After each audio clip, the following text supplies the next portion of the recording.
Yo,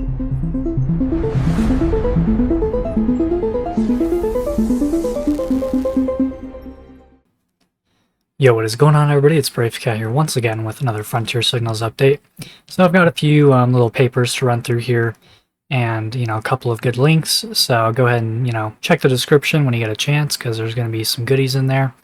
We're going to go over things here as we can. So things have been relatively quiet with the sun, although we did get a minor solar storm from the coronal hole that hit us. And I did add the Enlil spiral to this space weather page, so now it is pretty much has everything that it needs, although there's always more stuff to add and whatnot. So I just went ahead and I opened up every single tab on this web page just to show you how much content is really on this dashboard, including all the descriptions for everything as well. So as we go down here, we have all the descriptions for things, links for even more information. We take a look at this chart here where we can see where that influx of the solar wind happened due to the coronal hole, and more information on that. Then we have every single angstrom like usual with the sun here, along with all the images for the magnetic field lines for each one, and again more descriptions for each one. So on this one we can easily see the coronal hole. It is just now starting to depart away from the central angle. So, I believe that is what hit us with the solar wind. And, we've got one down here to the south, not as big.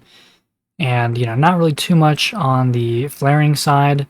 So let's just zoom all the way down here because there's not really much else to look at right now. I do like these ones at the bottom here, the 1600 and 1700 angstroms. Can be quite useful. You have, the magnetic field line images are a lot more clear, and these are meant for seeing the sunspots as well, so you can see them pretty well there. And go down to the chronograph feed, which for some reason this doesn't really like it when I'm recording. Just doesn't like to actually load, but I've looked at it plenty of times when I'm not recording, and it seems to work pretty well. We go down here to, once again, the sunspots. So, this is like really the best one to look at them for. And, we can see quite a few different sunspot groups, but they're all either pretty small or the magnetic complexity is pretty insignificant. So not really too much chance of flaring right now. And, well, I don't think there's any more comets doing any drive-bys on the sun right now, so that also helps things out. Then we've got the satellite charging hazards, which also has a description for how these work here at the bottom. And then here we have the Enlil spiral forecast. So this one here, you can drag the slider if you want to look at it, or you can play it from here, select the speed and whatnot. So I'm pretty happy to get that working. It turned out to be basically just a JSON file that has to be parsed out with just a little bit of JavaScript. And, that's working pretty well. So I'm really happy with that. I wasn't sure how easy or difficult it was going to be to get that online. And the description for that as well. And then lastly, of course, the NOAA Aurora forecast models, which, this one doesn't have a description because it's relatively straightforward. So moving on here, let's take a look at some of the little links and stuff. So there was an article here talking about another sort of extreme El Nino event, which appears to be coming up upon us. So we could see some pretty drastic extreme weather events happening. And, I was kind of looking up, how frequently has this been happening? So there was a extreme El Nino event, like back in the 80s. And then there was another one like about 15 years later, close to 2000. And then we got another one back around 2015-ish. And now, just 10 years later, it looks like we have another one here. So, really the only thing that this article doesn't even mention or talk about is the potential of solar forcing and, things outside of Earth influencing these things, which I think is pretty important. And what I've been doing is I've been looking up, peer-reviewed papers independently. And, it's actually pretty easy to find those things. So let me show you. So, one of the biggest problems with, I guess, the various, scientific fields, so really just science in general in the modern world, is that, you have the, very talented scientists doing, very conclusive studies and whatnot, but, generally they kind of find themselves in their own little niche, and, actually comparing different papers from different fields, doesn't really happen as much as it should or as much as you think it would. So, I would really encourage anybody to just kind of, start looking at some of these things from a different point of view, even from an uneducated point of view, just kind of like, looking stuff up and reading and learning things. Because, you can go to Google Scholar. That's what I'm starting out with here because it seems pretty easy, pretty straightforward, and it doesn't seem like there's really a whole lot of stuff being, censored or, buried underneath the algorithms. Because, just right here, you can look up geomagnetic excursion, and we have all sorts of papers here. This is sorted by newest first, so a lot of these aren't exactly peer-reviewed yet, but there's, basically every type of science journal to pick from. A couple of these sources, are either locked behind a paywall or you have to be part of a university or something to access some of these papers. But even just right here on the front page of this search result, we have Craig Stone, Nobulart. He has made another study here, another article involving geomagnetism. So I'll have this linked in the description. And, I just found it was pretty easy to find stuff. So this one, for example, talking about synchronicity mechanisms on 4 different scales.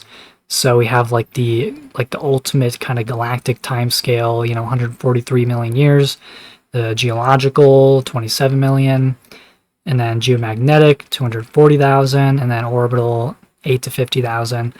So it's talking about how these kind of synchronistic factors from galactic cosmic rays reaching Earth's atmosphere through these different cycles that happen. And I mean, this is just one example. It's not like proving a whole bunch on its own, but that's why we need more people to connect these things together. And that's why Ben Davidson has been, doing a lot for humanity by literally scanning through thousands, who knows how many papers over the years, looking to connect the dots.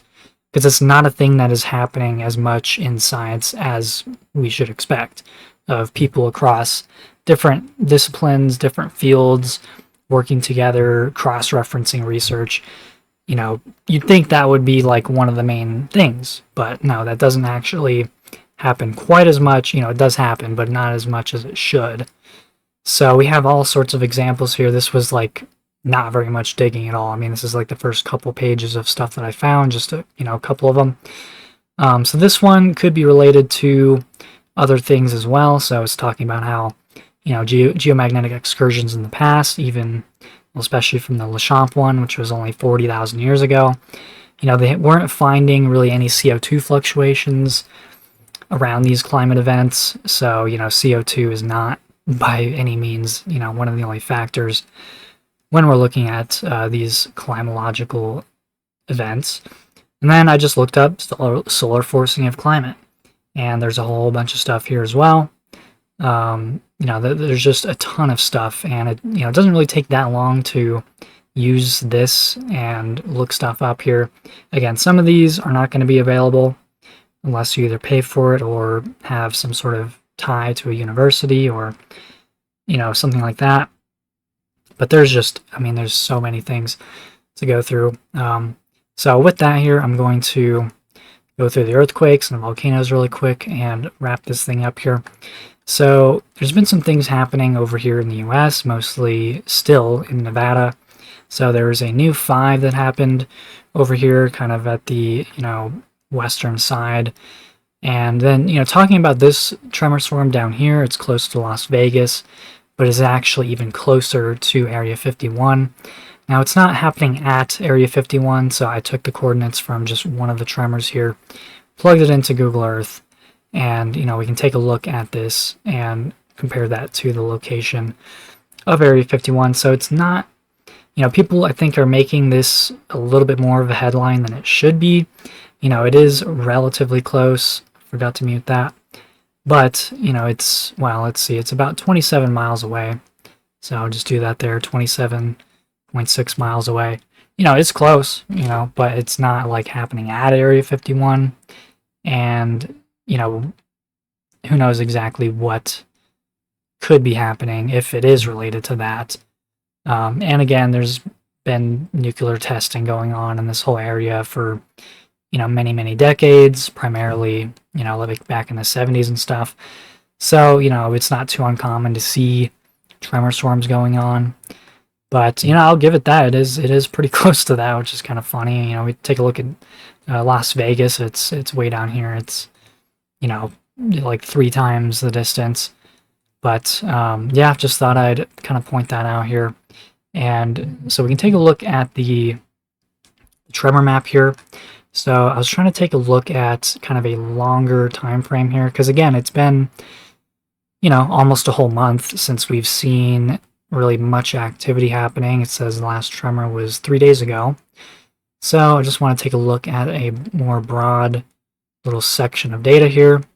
And we can kind of see, it has this up and down pattern, and we are right here. So, I mean, I would expect the tremor here, the slow slip events more specifically, to once again start to go up really within the next week, honestly, just looking at, the previous data here. Nothing really stays too quiet for too long.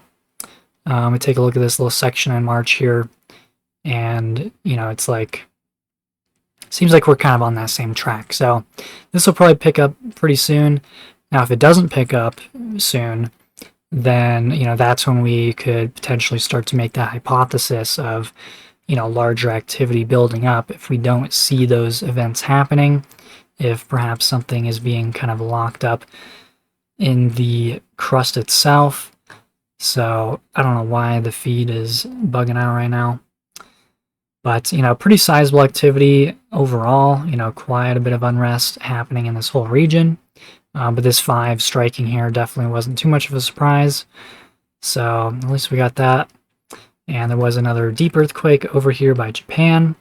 Also not too uncommon, but, it could influence things going forward. And, this is where we had the previous 7 not too long ago. So, okay, the other main thing, if you watch, Space Weather News, I'm sure most of the people watching me do.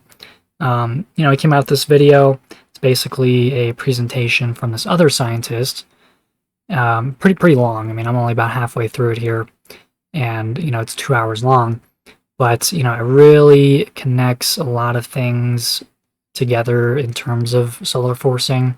So, predicting earthquakes with solar activity, things that go on, roughly during like solar minimum, which solar minimum actually seems to be a time, an opportunity for more stuff to happen. You would think it would be the opposite. Of course, yeah, solar flares do impact things quite a lot. But then when you take a look at what happens, back in the patterns of data when we're in a solar minimum, it's kind of crazy, surprising the amount of, correlations that can be made there as well. So definitely a pretty good presentation here. Again, I'm not even halfway through it, but there's, so much in here.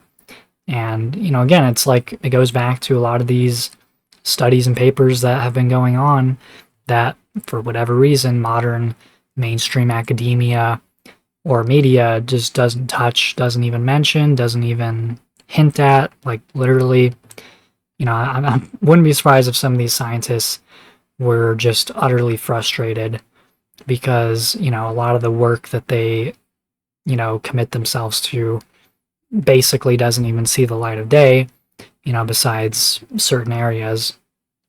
So anyways, taking a look at the volcanoes for today, it is a pretty long extended list. And this one here, Tall volcano, looks like that actually, the alert level went up. It doesn't say it right there, but if we scroll down, which again, very long list of stuff going on here. At the bottom, eventually, it does say that it was raised to level 2, and, along with the kind of Santa Maria and Fuego seem to be, persisting and whatnot. So, I mean, yeah, there's a lot of stuff on here, including some locations that aren't normally on here. So, pretty descriptive events too, like, kind of surprising. I don't know if this is going to be a thing going forward, or if there just happens to be a lot of observations happening today, right now. But yeah, there is quite a lot on the list here. Nothing too extraordinary though, nothing like, any incredibly massive ash plumes or blasts going on. But definitely an uptick, to say the least, including even Krakatoa. Okay, so reported unrest is still at level 2. So nothing crazy, but that is a pretty famous volcano. This one I don't really see on here. Let's see. Yeah, a lot of these aren't really too familiar, but then again, I haven't been doing this for very long. Plenty of ones that I'm not even gonna try to pronounce that. That's funny. But yeah, so definitely a lot of advancements happening recently, and I'm just kind of still getting my bearings here. Pretty happy with this little addition to the website, and there's going to be more coming soon. I am like really trying to finish up the part 5 to this whole saga of catastrophist papers here. And part 5 is easily the biggest one, and it's taking the longest. And then right with that, I'm going to list every source that was used as well, right underneath that. So this should be wrapped up here shortly, and then I can like kind of resume on some of the other things I've been trying to work on. So anyways, with that, that'll do it for today's update. So I hope you all enjoyed, got something out of it. Please like and subscribe for more. Share this video if you dare, and as always, I will catch you all in the next.